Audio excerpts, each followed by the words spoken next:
Hello and welcome to today's episode of Rich Simple Human, and I'm here on my own. So listen up, because I've got some nuggets of wisdom to share with you about the way I work. And before you do anything else, I'm going to remind you to whiz over to the website to sign up for the newsletter, because there's 4,000 of you listening or more, and there's only 400 of you on the newsletter, which means every week you miss out on my tips and tricks on how to be a rich, simple human. So go to www.lindseyfrancis.co.uk or richsimplehuman.com, and you too can enjoy those nuggets of wisdom whizzing into your inbox. You'll also get lots of other lovely things. But today we're talking about effort, not outcome tracking. And I'm sharing with you the method I use with all my clients, and they really struggle to understand why it's so important, but it's going to change your life. So if you're sat at your desk, rip up your to-do list, throw away your notebook, burn your calendar, delete your Google Calendar thingy, and stop thinking, because you don't need it anymore. I'm joking. But in all seriousness, constantly having a to-do list is making you really miserable. The way to be a rich, simple human is to track effort and not outcome. Why is that? Well, because effort is just as good. Ultimately, outcome is a little bit subjective, but effort, a bit like rate of perceived effort when we're exercising, is subjective and encouraging. So, did you go for a walk today? Yes. How much effort did you exert 0 to 10? Well, it's going to be subjective, isn't it? Were you walking uphill? Were you walking with a broken leg? Were you walking with a puppy? Were you walking with an old dog, an old person, a child? Were you walking on a busy street in the middle of London? Your effort will be subjective and appropriate to the amount of time you have and the place that you are in. So let's start tracking effort and not outcome. How does this work? Well, at the end of the day, you think, did I make enough effort on these things that really matter to me? Now, of course, many of you are now thinking, what really does matter to me? And I can tell you that in 100% of cases I work with, and remember, I work with chief executives, leaders and investors, and normally family office, everybody is obsessed with working. Why? You've already got all the money you ever need. I'm joking, but working is where people want to put effort in because it makes them feel really worthy. They feel like they've worked hard, they got paid, they feel great. And then sometimes neglected their dog, their wife, themselves, miss the basics of being human. And what do I mean? I mean the things that I'm always going on about: eating, sleeping, breathing, moving, meditating, and praying. Have you forgotten to do all those things today? Okay, you didn't make much effort then, did you? Oh, but I worked really hard and I had loads of meetings. Brilliant, but you're now at risk of burnout and you're not being that successful. So let's think about effort. And whilst we do, I invite you just to take a breath. Inhaling and exhaling. And don't forget, my favourite count is in for 5, out for 5. That's the basic starter version. And I want you to start thinking about the things you really want to make an effort on every day. So, do you want to make an effort to make your bed? There's a great start. We use that in recovery a lot. Do you want to make an effort to have some breakfast? You know, I don't really believe in fasting. It doesn't work. It just makes you angry or anxious. And in my opinion, of course, if now people are sending me medical journals which tell me it is effective and then it makes you really fit and healthy and thin, why are so many people using Ozempic? See what happens when I'm on a show on my own? I can basically say whatever I like, which is great fun because I do think this is really important. Tracking effort, tracking effort, tracking effort. So did you make your bed? Great, well done. Did you have a shower? Did you put on clean clothes? I think you should be getting some points for that as well. So well done on those efforts. Now, if that's all you had the capacity for today, perhaps you're poorly or you're recovering from something or you're having a really terrible time, then you should be getting full marks. But maybe you think you could make more effort. So let's keep moving on. Did you manage to eat your breakfast? Did you get some sunlight in your eyes before you saw your phone? Eye before screen. If your screen has shined in your eyeballs before the sky, do you know what's happened? You've just messed up all your hormones. So for all of those people out there lathering on the HRT, yes, that's you and me too, you do need sky before screens. Otherwise, you're really not doing your hormone balance any good at all. And did you then progress through the day and do some exercise, perhaps? Did you do some movement? Did you do some breathing? Did you do something productive? I don't mean productive in terms of outcome, but did you make an effort to what you were meant to be doing? Did you speak nicely to yourself? Did you speak nicely to somebody else? Did you manage to be reflective rather than reactive when something happened that you might have reacted to before? Throw away your to-do list. Start making an effort tracker at the end of every day. What did I put my effort into, and did I make enough effort? You can score it 0 to 10. So basic hydration is a really important thing. We all need to drink enough water. Did you make enough effort today to hydrate adequately for you? Now, if you are living in Australia in the middle of the summer and you are a 15-stone man, you're going to need to drink an awful lot more water than if you are a small woman who weighs 55 kilos living in a cold country. Do you see my point? Does that make sense? Did I make enough effort to drink enough water or hydrating liquids for me today? Subjective, but important. 10 out of 10. You see, you could have got a 10. Quick win there. You've made the bed, you've had a shower, you've put on clean clothes, you've drunk enough water, you've done some breathing, and you've had the sky in your eyeballs before your screen. You're winning at life. Do you see how this works? It's making you feel positive and you're getting daily joy. But you might be saying, well, Lindsey, I haven't even done anything yet. What's the point of being alive? Just to enjoy yourself? Of course not. But your long-term happiness is related to your daily joy, your daily efforts. Not your daily activity, not your daily outcomes, not the fact that you had to make £10 million every day or £10 or whatever the income level is here. We're talking about effort. Did I make enough effort to do the things that are important to me? I wrote myself some questions before I recorded this episode because I think that's quite fun. And one of the questions I'm going to ask myself is, so Lindsey, why are we so addicted to measuring outcome rather than effort? And what happens psychologically? Well, we want to feel worthy. If we speak really nastily to ourselves, or we perhaps live with somebody who's discouraging, or perhaps we live in an environment where people are a bit mean or a bit nasty, or we had a mum or dad that wasn't very positive, then you're going to want to feel even more worthy because you can't make yourself feel worthy. So how are you going to do that? Well, some people might be out there looking for attention. Other people might be working super hard and wanting to generate more money. Other people are just looking for outcomes because it makes them feel worthy. But do you know what makes you feel really worthy? Is being you and knowing that you've made an effort and being kind to yourself. Remember, love your neighbour as yourself. The key is loving yourself first. So what do you need to do there? You need to just really think about nurturing your own needs. If you are watching on YouTube, you will now see me showing you the conscious change method. This is the method I use with all my clients. We go through a process: pause, presence, power, people, purpose, and plans. And underpinning that are the 5 steps of physical, mental, and emotional well-being. Just remember: nutrition, hydration, exercise, sleep, relaxation, and recovery, purpose, prayer and meditation's in there as well somewhere. Have you done all those things today? Did you eat properly? Did you have 3 meals? Or did you just eat a random apple, then have a bag of crisps, then think, well, I'm fasting, so now I'll just have a bag of chocolate, and maybe I'll have a protein shake? That is not 3 meals a day. That's how we're designed. Our brain uses glucose. So if you are decision making, if you are running a team or managing large sums of money, can I remind you that eating's really, really important. It's actually as important as what's in your bank account. And you wouldn't run your business without knowing your numbers, would you? I hope you're all squirming in your seats now. I know a lot of you are running households, you know exactly what you're spending. I know most of you know exactly what you're earning and where the money's going. And for those of you that are running really, really, really big businesses, I know you could probably tell me in great detail what's happening in terms of profit and loss. But do you know where you're spending your effort and your attention and your energy every day? Because if all your effort is going into work and you're neglecting yourself and other people around you, it's not going to bode very well for very long. In fact, you probably will be a little bit unhappy and your relationships will be suffering.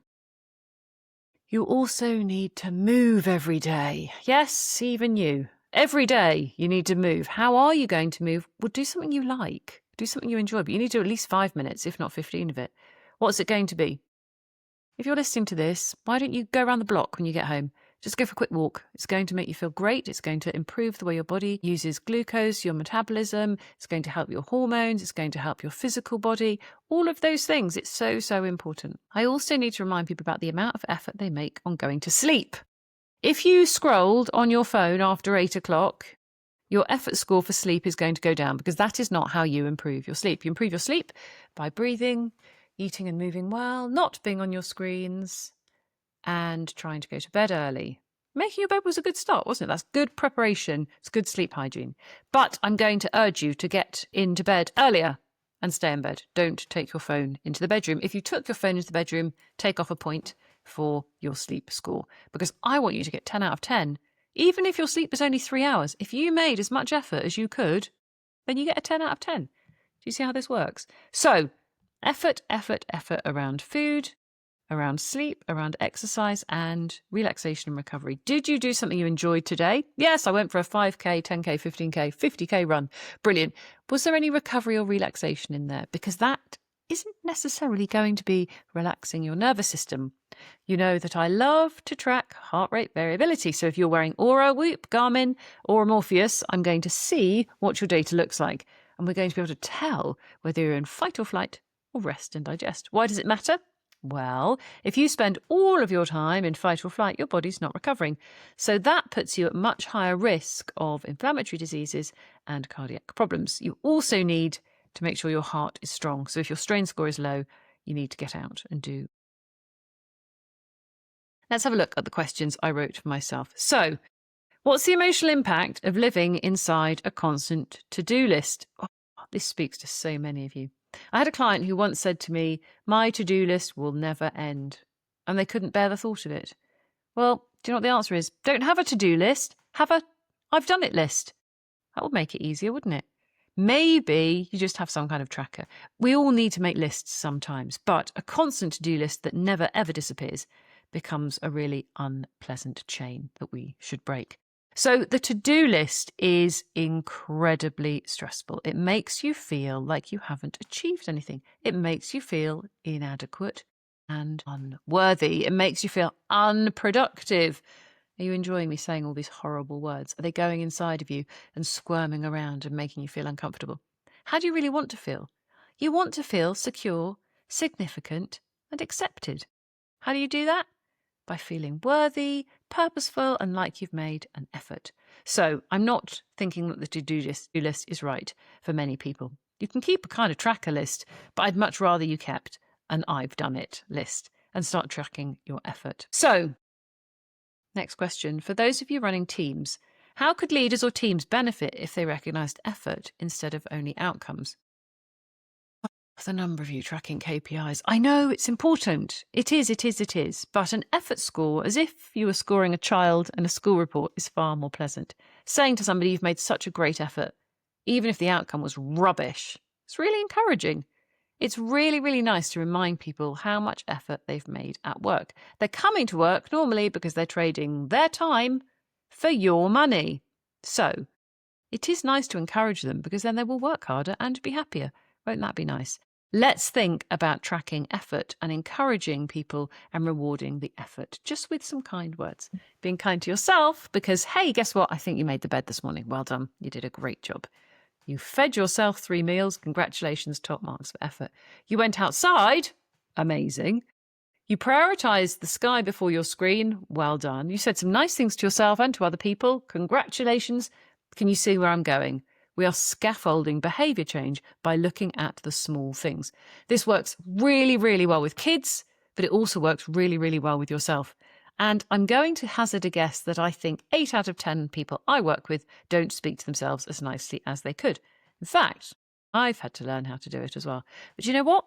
When I tell myself I've done a fabulous job, I also tell other people they've done a fabulous job too. And in fact, they normally have. Even if it was just walking the dog, making a cup of tea, tidying something away. If you say thank you and well done to people, it really does change the way they feel and it changes the way you feel about them. It builds community and connection. If any of you hear me go on about relationships and marriage, you'll also realise that this is a secret weapon. When we actually are grateful towards each other and we express our gratitude, everything changes. Even if you don't feel it. Fake it until you make it. Can you change the way you think by acting first, or do you have to change the way you think to change the way you act? Now, this goes back to the Lisa Philbin Barrett research. If you change the way you act, it will change the way you feel. So let's think of some acts of kindness towards ourselves and towards each other. Make an effort. Track the effort and then reward yourself and people around you. Let's have a look for another question. Lindsey, I'm going to ask you, how does effort tracking change our relationship with failure? Well, maybe this podcast will be called Something About Resilience, because when we realise that it's just a daily effort, failure doesn't really become that enormous, because when we're tracking our effort, we feel much more balanced about the way things work. We're much more balanced about our approach to being positive and our approach to how we deal with the negative. And disappointment is a really unpleasant experience. When we acknowledge that, but you did congratulate yourself for the effort you put in, it softens the blow a little bit.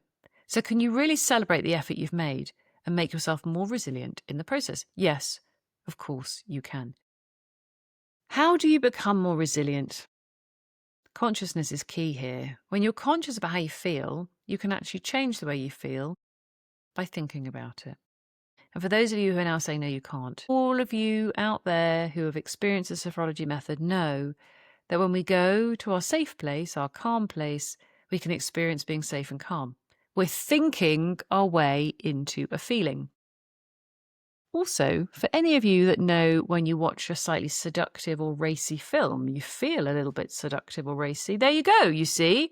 You're not acting it, you're thinking it, you're imagining it, and then you're feeling it. So I'm right. All the research says I am. So think it, fake it until you make it. Think it to feel it. You can't start doing it the other way around. It simply doesn't work. So I'm going to invite you to try a little 7-day experiment. At night, I'm going to ask you to think about where I made an effort. And then I'm going to ask you how much effort you made. And I'm going to ask you to maybe think about 10 things every day you're going to make an effort to do. And I want them to be nice things, small things. Drink enough water, eat well, go to bed on time, stop scrolling on my phone, whatever they are. Write a list of 10. In the Conscious Change Method workbook, which I go on about all of the time, here it is available on Amazon, just search for Lindsey Francis, there is an effort tracker for every week. You put 10 things in for effort and you score them 0 to 10. At the end of every day, you have a score out of 100. And if my maths is correct, every week you have a score out of 700. This is an amazing way to track progress. And you could change, of course, where you're going to make an effort. Perhaps you're having a particularly bad time with a friend, a very important relationship. You might want to pay them a compliment every day and track the amount of effort you've made. Maybe you're in a situation you're finding very confrontational and you want to track the amount of effort you make to reduce the confrontation. You might be asking yourself, how much effort did I make not to react? This also works if you've got a really difficult teenager. Reacting is not helping. Their behaviour is not about you. It might be towards you, but it has nothing to do with you. So in reacting, you're just throwing flames into the fire and adding fuel to the fire. I mean, why bother? Literally standing, holding, agreeing and acknowledging is all you need to do. You're the parent. Your job is to be there, not to have a fight with them every time they're having a bad time. Isn't that mean? You wouldn't shout at a toddler, would you, because they were having a crying fit? Maybe you would. In that case, maybe you need to do some work on yourself. But honestly, try and just hold yourself and notice that between every action and reaction, there is a space. Breathing helps you slow that space down. So I'm going to really encourage you to think about those efforts. Where would you like to make more effort?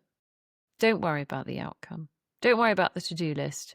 But just think about the effort that you could make today or tomorrow on a daily basis just to experience some positivity and really reducing anxiety, building lasting peace and creating resilience. Until next time, please go to the website and sign up for the newsletter, and then you won't miss a single thing.